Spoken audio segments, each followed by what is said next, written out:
ప్రకటన గ్రంథము 14వ అధ్యాయము అంత్యకాల సంఘటనలలో ఒక కీలక ఘట్టాన్ని ఆవిష్కరిస్తుంది. ఇది దేవుని సార్వభౌమాధికారాన్ని, ఆయన తీర్పును మరియు విశ్వాసులకు లభించే రక్షణను స్పష్టంగా తెలియజేస్తుంది. ఈ అధ్యాయం భవిష్యత్తుపై మన విశ్వాసాన్ని బలపరుస్తుంది.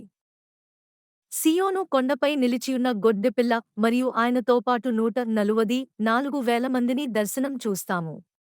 వీరు భూమిలో నుండి విమోచింపబడినవారు. వీరు గొడ్డెపిల్ల ఎక్కడికి వెళ్ళినా ఆయనను వెంబడించేవారు. వీరి నుదుట గొడ్డెపిల్ల నామము, ఆయన తండ్రి నామము వ్రాయబడియున్నది.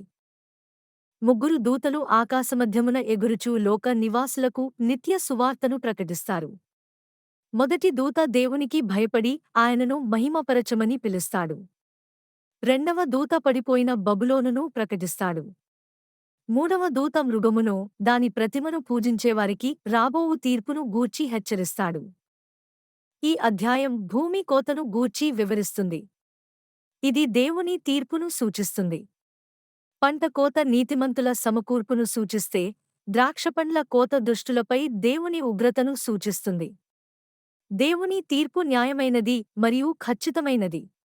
ప్రకటన 14 దేవుని ప్రజలకు నిరీక్షణను, లోకానికి హెచ్చరికను అందిస్తుంది. విశ్వాసులు గొడ్డెపిల్లను వెంబడించి, దేవుని ఆజ్ఞలను పాటించి, యేసుపై విశ్వాసం ఉంచాలి. అంతిమ విజయం దేవునిదే అని ఈ అధ్యాయం మనకు గుర్తుచేస్తుంది.